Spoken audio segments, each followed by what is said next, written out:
Hello, fellow yappers. I'm Ruchi. And I'm Shalini, and we're your hosts of Binge Yap Repeat.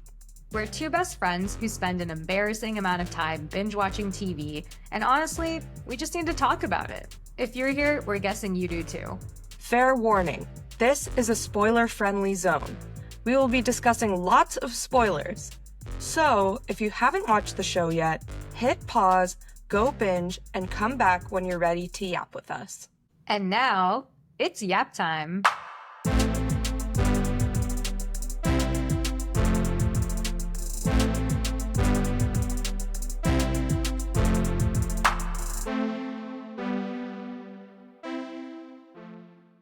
Hello, yappers! Today's episode is about the new Netflix comedy series titled North of North.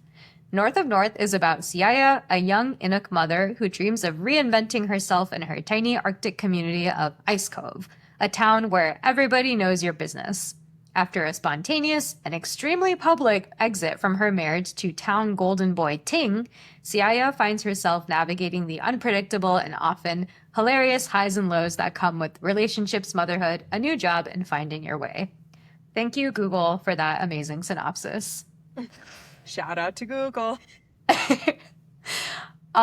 Okay, oh my god.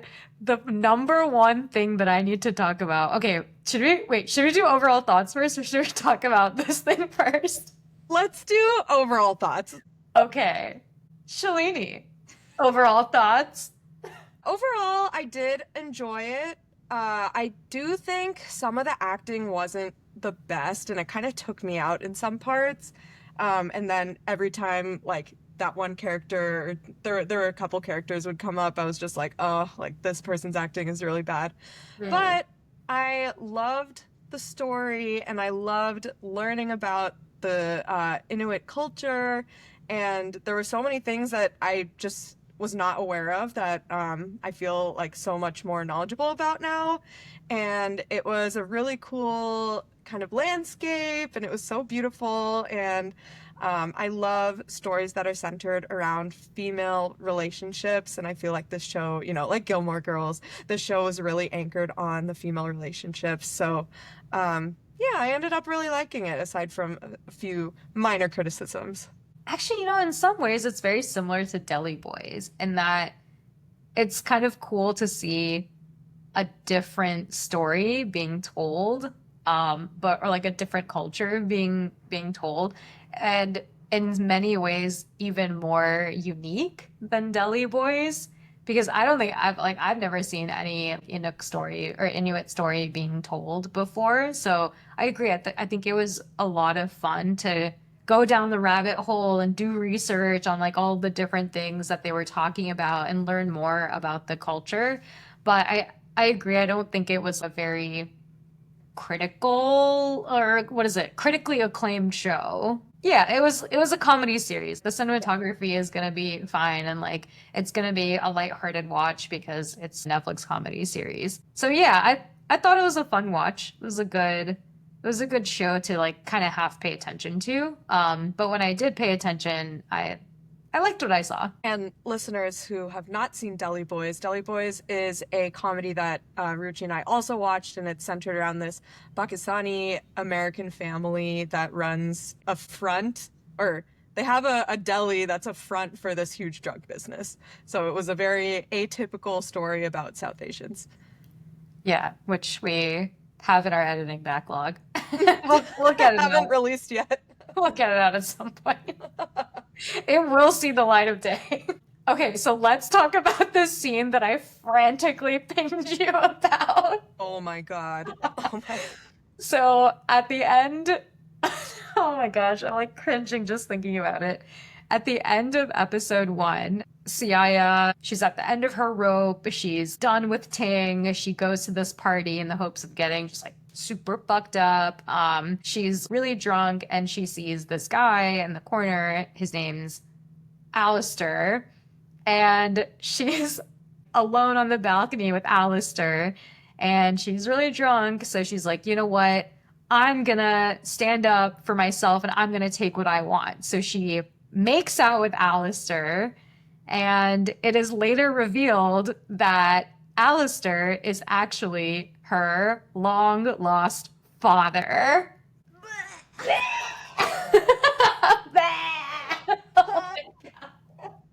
They really went there. They really went there.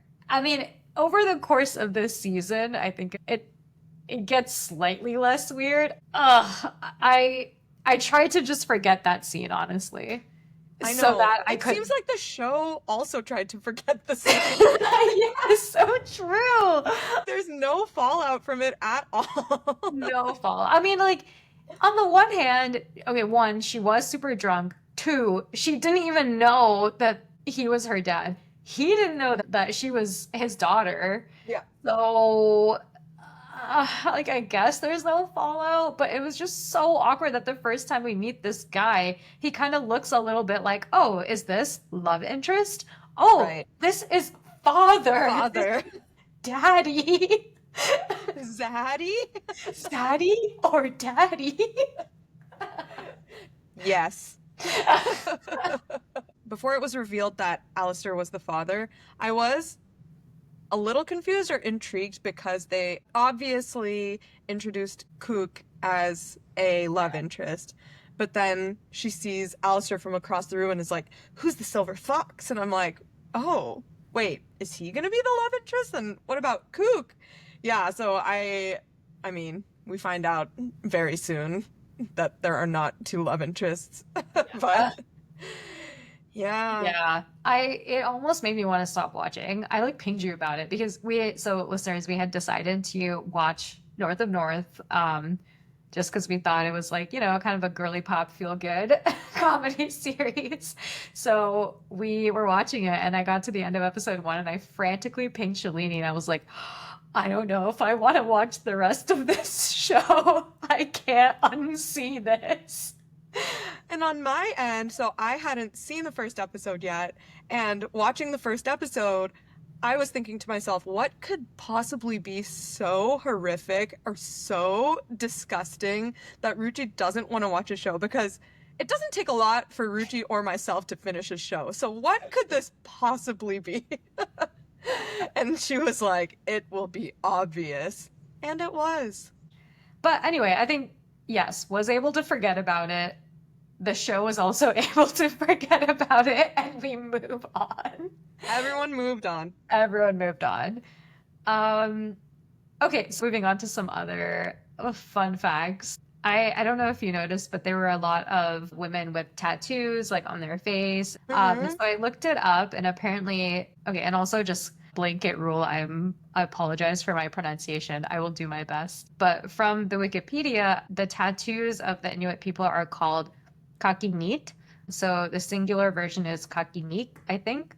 And from the Wikipedia, the practice is done almost exclusively among women, with women exclusively tattooing other women with the tattoos for various purposes.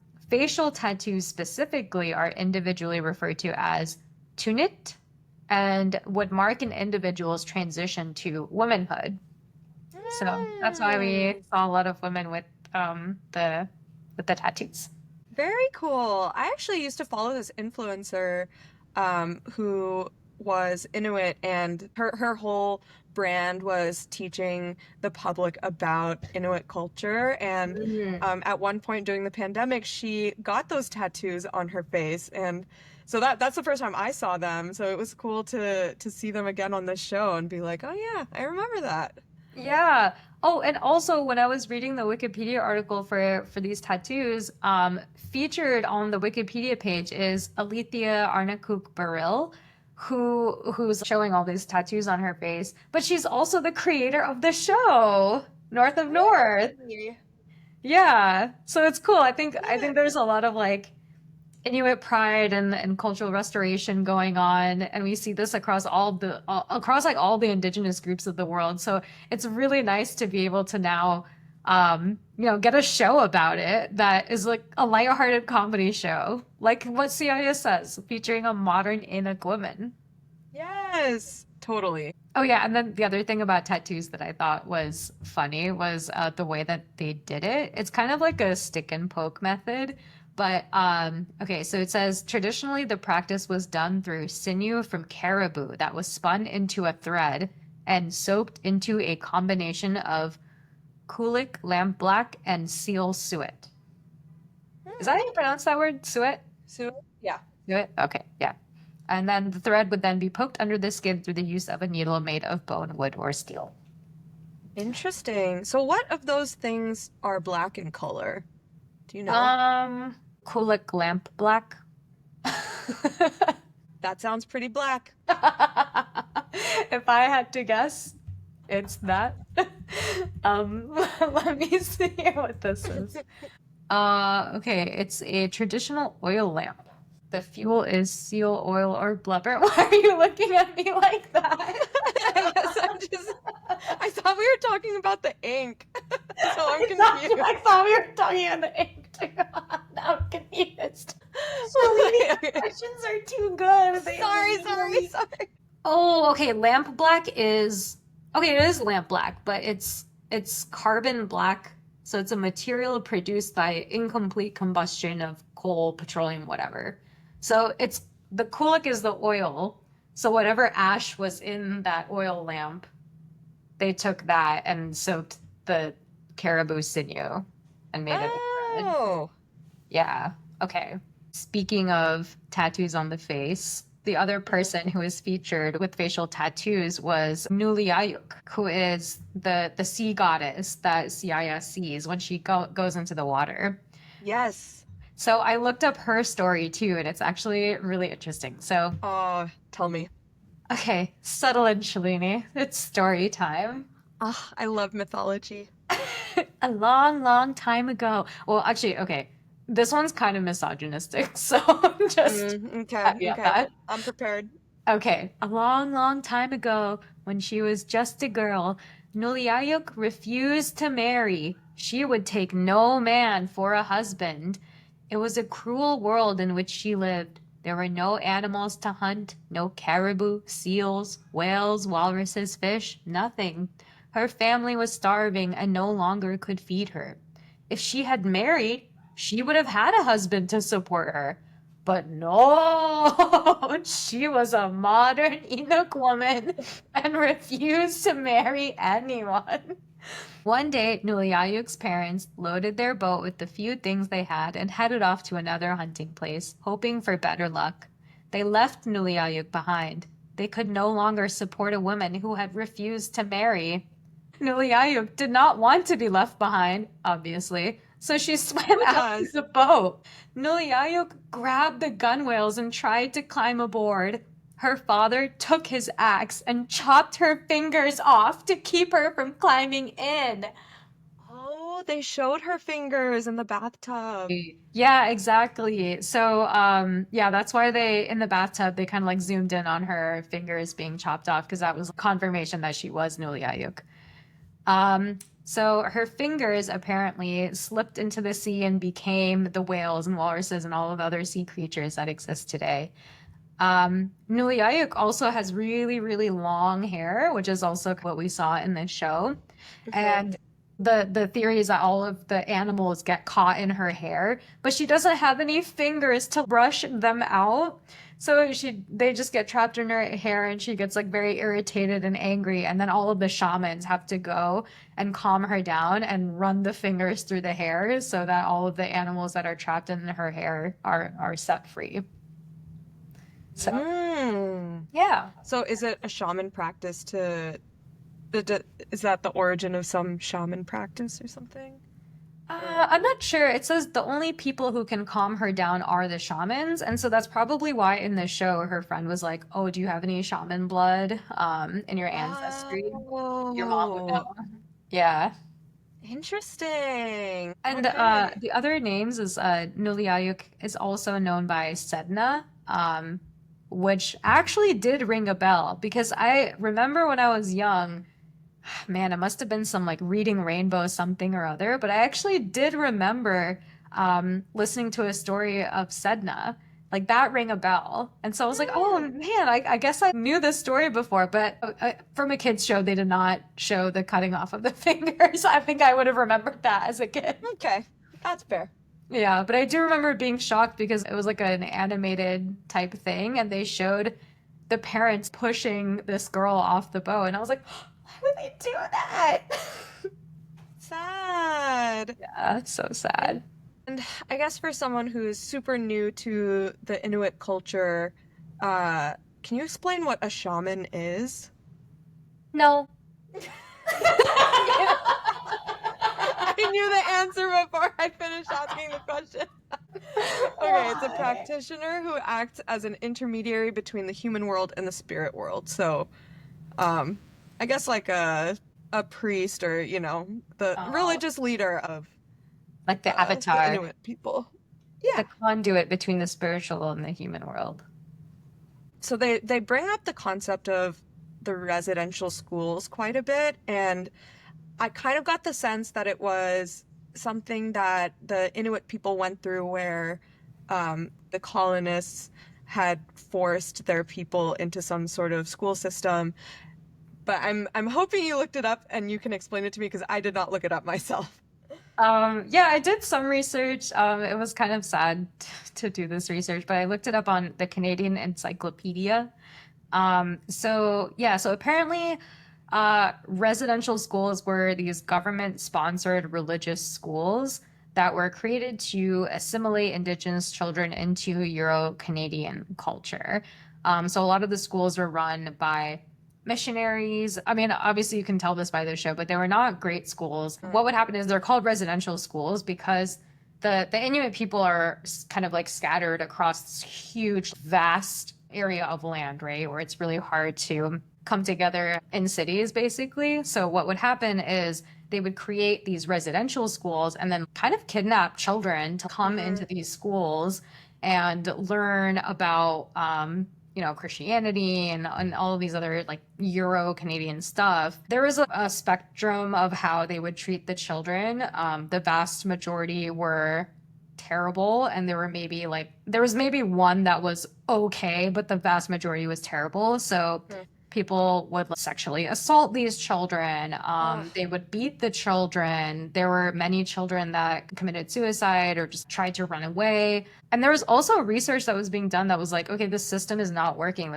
These schools are not effective at all. And despite the research showing that these schools were ineffective, the government actually increased the number of residential schools in the north because this is from the Truth and Reconciliation Commission of Canada, TRC. They were, quote, an easy and relatively inexpensive way out of meeting the government's educational obligations to the Aboriginal people in the north. Oh my goodness. Yeah. That's horrible. Yeah. But yeah, it was terrible because all of the children were apparently taught irrelevant curriculum, and then they Mm. were also punished for speaking their language or doing any kind of cultural anything. They couldn't talk to each other in their own language. They had to speak English, I assume, and praise Jesus all the time. And Yeah. yeah, it was not a good time for the Inuit children. So that's why in the show it was there was a lot of weight behind that word of residential Hmm. school. It was a somber Yeah. thing to talk about. Yeah. Do you know when those were abolished? On Wikipedia, it says that the attendance at the schools became compulsory in 1894, and by the 1930s, about 30% of Indigenous children were attending residential schools. The last one, which I believe is called Gruyere Hall, that one closed in 1997, which is like kind of recent. So, Yeah. Wow. So basically, in the last 100 years, they've yeah, been forced wait, into these schools. what year is it? 2020?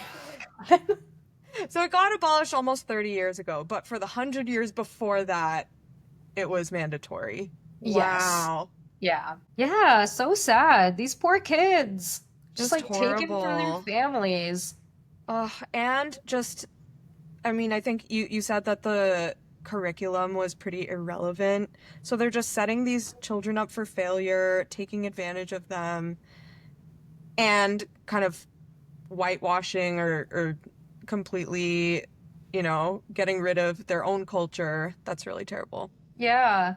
So it is kind of nice. I think with that context, it is kind of amazing that we're seeing so many people who are now so dedicated to the preservation of the Inuit culture, which means we get to see stories like this on Netflix, which is awesome.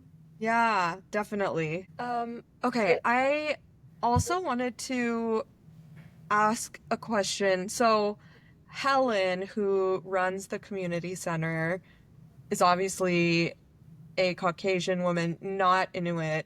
Ellen from the Tuktuktuk, the neighboring town, is also a non-Inuit person. Mhm. Why? I mean, is that just how it goes in those areas? Like, why were they both just these random white women running the Yeah, community centers? I was confused about that. I do think Helen is married to an Inuk man, right? Because they showed her husband, right? Yeah, so I think he was Inuk, so that kind of explains Helen. As far as Ellen is concerned, I think they were just trying to do an Eagleton Pawnee kind of Okay, rivalry where everyone has their own counterpart, and counterpart. so Helen's counterpart is Ellen. Okay, okay. I do have a fun fact about Ellen, though. Her name is Melly Hutton, and she is actually the acting coach. What? Ellen from Tuktuktuk is the acting coach for the actors on this show? Yes, yeah, Interesting. She could yeah. have done a better job with some of them, let me tell you. Just kidding. Okay, maybe we'll cut that. Wow, shade thrown. She was too busy playing stick Walrus dig bait. or stick baseball, which is an actual thing, by the way. Oh, I'm so happy to hear that. Yeah. That was great. Um, That was another thing I wanted to talk about was the baseball scene. So I really loved learning about it. I do think the writing was a bit forced with it. It was just so much exposition. There's so many different forms of baseball. Depending on which region you're in, the rules change. Let's watch this video showing us the rules of this specific baseball. oh And yeah. it was just And a then little, everyone yeah. like brought out their phones and were like watching it on the screen. Yeah. Yeah. Yeah, it was a little cheesy, but I mean, it was fine. Yeah. But yeah, I really liked watching it. It actually reminded me of cricket, the Yeah. rules. Yeah, I was Yeah. thinking that too. Except like everyone is running and not Yeah, just two people. two people. Yeah. Oh, and then also Helen, from our hometown of Ice Cove, Nunavut. Do you recognize her from anything? Have you seen anything with her? No. Oh, okay. I recognized her from two things. One, she was a character on 24. And two, actually, she's definitely been in a lot of things, but these are the things I remember her most from. Two, she was two separate characters in Gilmore Girls What? that are How is completely that possible? unrelated. It's just like two side characters that just make an appearance in one episode each. I don't know. This show had some. There were a few actors that played multiple random roles in Gilmore Girls. I know this from, well, as you know, but maybe not all our listeners know. I've watched Gilmore Girls through probably at least 20 times. So I pick up on these things, you know? But Wow. yeah, she is the female lead in A Film by Kirk, which is this iconic film production at the end of season 2. Actually, I think the music from that film is going viral on socials right now. It's Oh, what? I can't remember the exact dialogue, but it's something like, I love your daughter. I don't have much to offer, but this. And then That's the music. Yeah, that's A Film by Kirk. that's him? Oh, I always wondered where that was from. Yeah.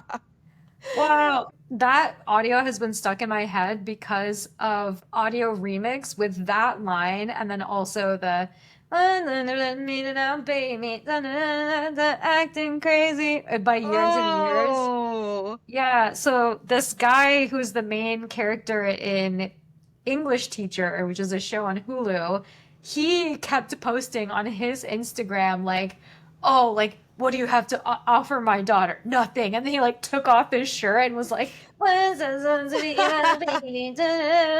acting crazy. And then the caption was always, watch English teacher on Hulu.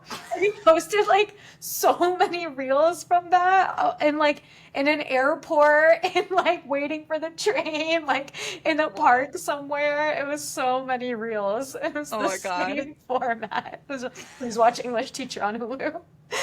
Yeah, to the point that whenever anyone else did a reel with that audio, they would comment, please watch English teacher on Hulu. I love it. Okay, love that. So, A Film by Kirk is season 2. At the end of season 6, there's this episode where the town troubadour gets invited to go on tour with Neil Young, and so then people start filing into Stars Hollow trying to also get hired by Neil Young, and so she's one of the random troubadour musicians that comes and plays music. Oh, Yeah. wow. That's funny. Wow, good eye. I guess 20 times is quite a lot. I think my closest one is probably The Office, which I've seen 10 times through, but I don't Mm, think I go nearly as deep. Because I feel like when you watch Gilmore Girls, like you watch it. true. Yeah. I watch it. I listen to it. I've listened to the Gilmore Guys podcast, which was actually the first TV podcast I ever listened to. So probably inspired a lot of this one, all the way through. All right. Anyway, back to North of North. I wanted to chat about the slur that Ellen uses. Mm. Uh, I had absolutely no idea that this was a slur and that it was reclaimed by the Inuit people and only they can say it and anyone else saying it is considered a slur.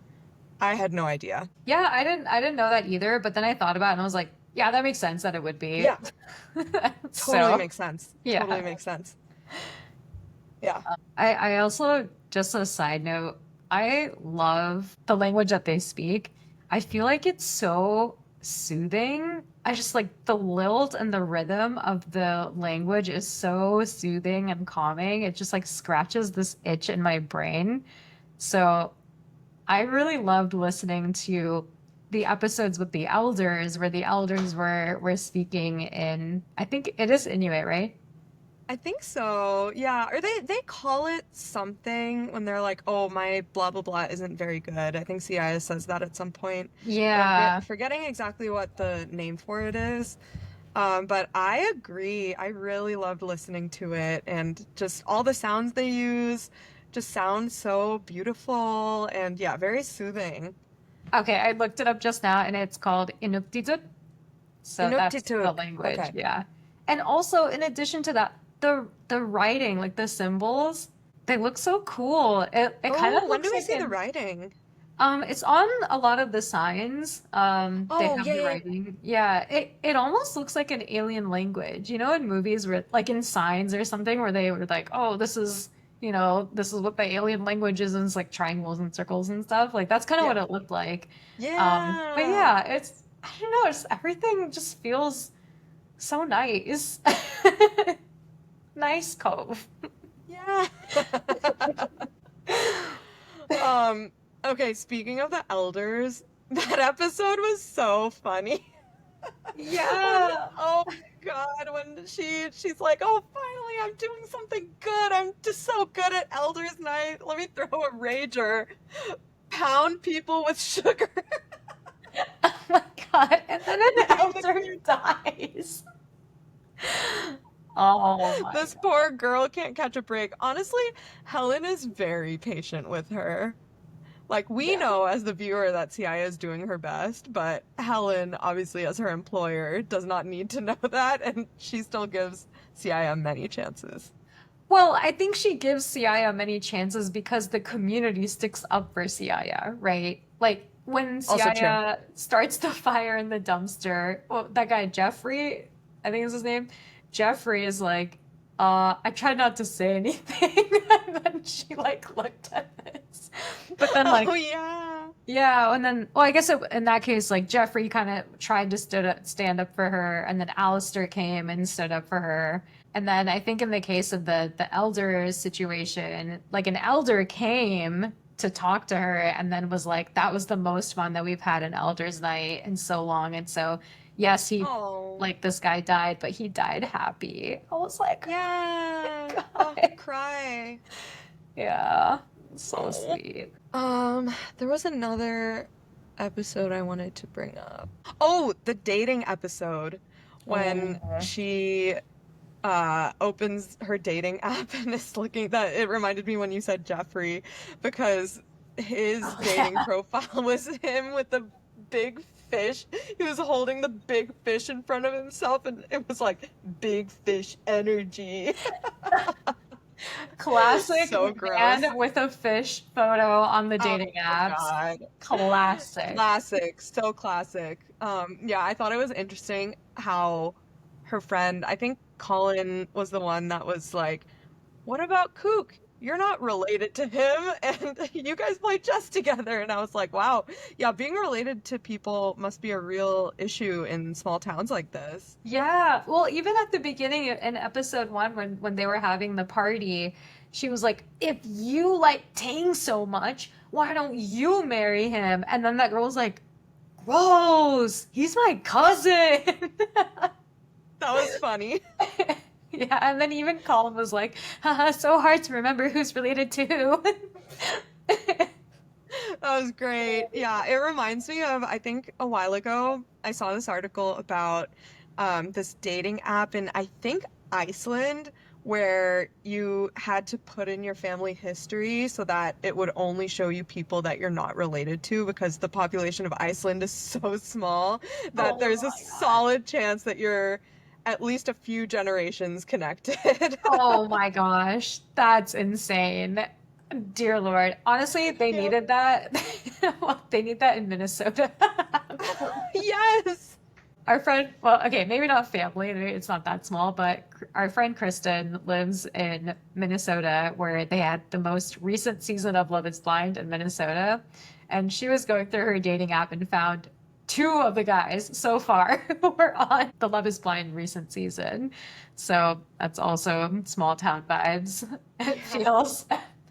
I also saw this post from this guy being like, I'm from Minneapolis, and just so you know, it's really hard to cast a season of Love is Blind in Minneapolis because guess what? This guy, and then he would point to one of the contestants and be like, he was my band partner or something. And then he'd be like, and this girl, and I think it was Sarah, he's like, that's my cousin. So they couldn't cast me on the show because that's my cousin. And basically, he had personal relationships with so many of the cast members. Yeah, I believe it. Yeah. Wow. Well, they still made it work, and no one was cousins with anyone else. Though there was that Instagram moment where she's like, "Oh, he just looks so familiar." Remember? I think I was like, Oh, yeah. Oh, Ashley, yeah. Taylor and Jade, Daniel. Oh, wow, I totally messed up those names. Yes, What did you say? it's Ashley and David. Ashley from Temptation Island. Oh yeah, and it was actually Taylor from Temptation Island. Right. Wow, good memory. Yes, Oh, Taylor and Danny. yes. Yes. Okay. They had that Uh, Instagram moment where Taylor was like, I've seen a picture with you, like standing on a fireplace or something. yeah. Yeah, so small towns. Dating must be hard. Small town girls and small town worlds. So Lonely difficult. worlds. Yeah, small town. That's what it is. Just a small town girl living in a small town. Uh, oh, speaking of music, at the beginning where they at the very beginning of the series they were playing Levitating, right? But they were playing Levitating in Yeah. yeah. So I looked it up, and the person who sang that song is her name is Reet, Riit, and she is actually Rita Claire Mike Murphy. So Reet is her stage name, and she is a Canadian Inuk musician and television personality from Nunavut. So cool. I loved the music. That was so interesting. It was giving kind of um Bridgerton vibes sometimes in the at the beginning of the episode where she's having that dream about Kook. Um and that was also some song. It was like some pop song but redone in Inuk oh my Diduk. gosh. Yeah, Inuk. Yeah, that was so fun. I really liked hearing all the music. It Yeah. was like the Yeah. music we love in a language we love listening to. Yeah, exactly. It was really a nice touch. I think that's what I liked about this show is that I mean, of course, like it was an Inuk woman who was the creator of the show, but it was also so detail oriented. Like all of the all of the people, all of the things that they do, all like everything kind of felt like you were there and you were just a Hmm. part of this small town. It was really nice. Yeah. I wanted to talk about Ting's character a little bit. I thought, and maybe I'm being too critical, but I thought that they wrote his character in a way that to us it made no sense why she was with him in the first place. Like Mm. there were zero redeeming qualities about him, and I wish they showed at least something that would be like, oh, that's why she fell in love with him, but I can see how it got bad enough that she wanted to leave or something. You Mm. know, like I guess an equivalent I'm thinking of, and maybe this is an unfair comparison, but in Maid, with Margaret Qualley, so the father of her child, she like still obviously needs to maintain a relationship with him because he has joint custody with her or something, and like he's still kind to her, and you can see that it's a really complicated relationship because she was with him but she decided to leave because like his addiction problems got out of hand, and but you can still kind of see the love there, and like you can see why she was with him and why she decided to leave, and that he's a really flawed character. Maybe it's too much to ask of a comedy series, but I just wanted to see like something that drew her to him in the first place. What did you think? Yeah, that's a good point. I think one thing that I didn't like is that they supposedly met in high school, or at least when she was in high school, but he Yeah. looked so much older than her. So I That's was so like, true. oh, like maybe there's a story here. The second thing is that I think they were trying to show that a little bit more. So after he gets lost and then they rescue Yeah. him, I think they were trying to show that more where, this was their relationship before the accident. Um, and maybe it was just always that relationship. Like maybe she never loved him, honestly. Maybe she was just like, it's a small town and he's like a really beloved guy, so and he likes me, so yeah, why not, let's get married and have a kid kind of thing. Yeah. Okay, that's fair. That's fair. Yeah, I mean, small town, it's either that guy or her cousin, so. Or someone from the south, little southern boy. Southerner. Mhm. Oh my gosh, Cook's Um, eyelashes were so long, did you notice that? yeah, Kook is beautiful. So beautiful. He's Oh my so gosh. beautiful.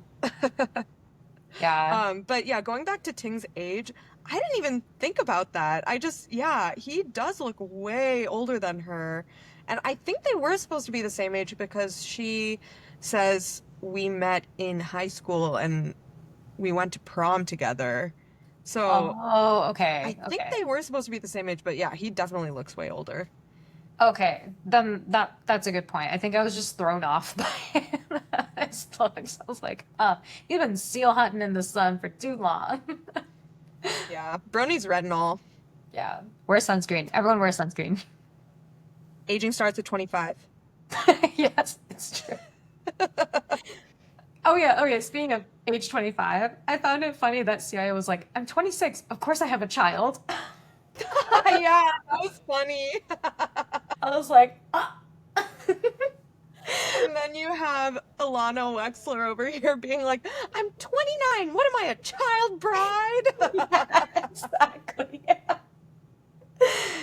Uh, okay. What I thought was funny was Nevi has a store where she had bought these teas and she was like in a very irritable mood and she's like, "Ugh, I don't want these like cinnamon chai teas or whatever. Right from now on, there are only three types of teas. lavender, sleepy time, and the one that makes you poop. Yeah, Okay, that okay. was So really funny. have you seen the tea that have you used the tea that makes you poop? Smooth moves. Oh, is it? It's called what? It is called Smooth Moves. Amazing. Have you used it? Does it work? We definitely had it in the house growing up. I don't know if I ever used it, but I wonder what's in it. Now I'm curious. What is... Probably laxatives. Yeah. It has licorice, ginger, senna. Maybe senna? Mm. Yeah, that's what I see too. Does it work? I assume so. It says relieve occasional constipation, so maybe it's not an end-all be-all solution, but maybe in a pinch. Okay, maybe. I remember, I don't know if this was the tea, but I remember seeing something on Instagram or TikTok or something that was like, don't ever buy this tea because you will like poop out things that you ate 20 years ago or something like that. It was so like powerful, so potent. Whoa. Yeah. Also, LOL, I looked up tea that makes you poop on Google Images to see if I could like find one that I think was the one that I saw on Instagram, and I found this celestial seasonings tea. It's called Morning Thunder.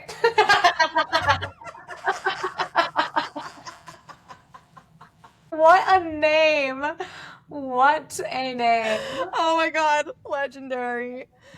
I Oh, don't think it's like a poop tea though. I think it's this balance of rich black tea and roasted mate. But still, what I mean, chef's kiss. God, that reminds me in Thailand. My family just went to Thailand over the winter holidays last year, and my mother is a vegetarian, as I've mentioned on the show, and so she was always trying to find like vegetarian dishes, and she discovered this vegetable there called morning glory, and she ate it every day, and one day at lunch she was like, you know why they call it morning glory? It's working. Oh no! Oh no! Good morning, Good glory. morning, glory. Okay, going back to Nevi's store. So, the scene in the last episode where her store is flooded. Okay, gravitational potential energy wise, there's no way that that would stay that flooded, especially when Siaja opens the door and walks in to this second story store at the top of a staircase with obviously not very good insulation. If the insulation was good, when she opened the door, she would be flooded with water. But she just walks in to a puddle that's levitated over the ground and isn't going anywhere. I was also confused by that. I was like, how come when she go in, water no come out? It's the extent of my science. I was like, oh, and water also in? But yeah, good question. It was a heartwarming moment between the two of them, though. It was a cute Nice. moment. Sometimes very you need those kinds of moments with your hard moms, you know. I don't know if your mom is like a hard mom. She doesn't strike me as a hard mom. She's not really a hard mom. Yeah, my mom was a hard mom. She was very much like, you're too sensitive, like just suck it up. Yeah. You know my mom. Yeah. So I appreciated seeing that scene between mom and daughter that was like, what is really going on here? Because you're not being honest with me. And then her mom kind of unloaded onto her and was like, I'm really scared that this is going to happen to you. And so that's why I didn't tell you about Alistair, because I didn't want to lose another child because I'm such a bad mom. I've lost a child already. And I was like, you don't have to hold so much on yourself and like beat yourself up. And that's how you become hard. You need to. That was so heartbreaking. Yeah, it was very sad. Yeah, just the classic, like, I'm so ashamed of what I've done in the past that I'm gonna be really hard on my own daughter so that she doesn't make the same mistake and like I won't make the same mistake again. Reminds me, wow, this is the third time I've brought up Gilmore Girls in this episode. Reminds me very much of Emily Gilmore, her approach to love, which is also very hard and obviously comes from a place of love, but yeah, it creates a very complicated relationship with her daughter. Yeah, that's the grandma, right? Hmm. Yes, I remember scenes with her. She's very much like, just send Rory to Harvard and we'll pay for it. And then you will owe us forever. Yep, that's her. I remember that. Oh, I think I just wrote down LMAO at the airport Tinder scene. Oh, yeah, That was that was actually great. such a good idea. So good. I'm actually very surprised that that town has an airport. We gotta get there somehow. It's probably like, like seaplanes coming in. Oh, yeah, yeah, yeah. Okay. But that's true. That must be the only way to get there. Yeah, yeah. Just like some Okay. Okay. planes. So I should be more impressed if there's a road that gets there. I don't know. Okay. The blind leading the blind. Maybe there's gotta be roads that get there. You gotta take your ski-doo somewhere. True, true. I also loved how many times they said the word skidoo. Oh yeah. Okay, the last thing I want to talk about before we go to ratings is Kook's girlfriend that comes in like the second or third to last episode. Mhm. Um, I was very frustrated for Siaja, and I wanted her to have a happy ending, but I guess they're setting up for season 2. Yeah. B, I don't know if you clocked this, but it really rubbed me the wrong way when in the season finale she comes over to Kook and Siaja, who are like having a moment, and she tells Siaja that she's staying there and she's really excited to reorganize the community. And I I was didn't like, catch that. sorry, what are you planning to do? This entire show has been about being independent from anyone trying to change them. Siaya's whole speech was about how don't change us, let us change you. You have so much to learn from us. And then this bitch comes in and says, I'm excited to reorganize the community. Come on. What do you expect though from someone who's like, I'm an ambassador, a brand ambassador? I'm like, bitch, come on. She really wants people to think she's actually an ambassador for a country. The fuck?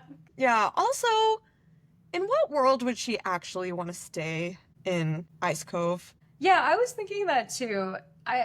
It just feels like personality wise, they are not good fits for each other. And then it seemed from what he described, a pretty clean break. So, like, what is making her come back from this, Yeah. like glitzy, glamorous world of traveling to all of these different places as a brand ambassador and making her Yeah. come to Ice Cove? Totally. And super disappointing about Kook that he's not ending it with her, even though he obviously True. doesn't seem happy. Like, True. bro, take some action in your own life. Yeah. I was gonna say that I was like, oh, okay, maybe he took her back because he knew that Siaya was going on a date with that French guy. So he was like, okay, I guess it's like not happening. But then when Siaya comes and kisses him, then he should be like, it's on. Like, let's go. But also, I guess just counter to that, I don't think her dating someone else is a good reason for him to stay with his girlfriend.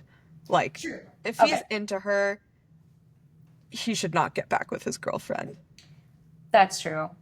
That's true. Maybe we'll get now in season 2 a kook growth arc where we get to know more about him as what he's like the prince of something, prince of the Oh, yeah. Okay, so I think they described it in an earlier episode where they were like, "Oh, kook, like your parents are so and so. Oh, they like made like big donations, or they're like community leaders and like very well known in the Inuit community. So people call oh, him the prince or of something. I forget, oh, but okay, okay, I forgot about that. yeah. So I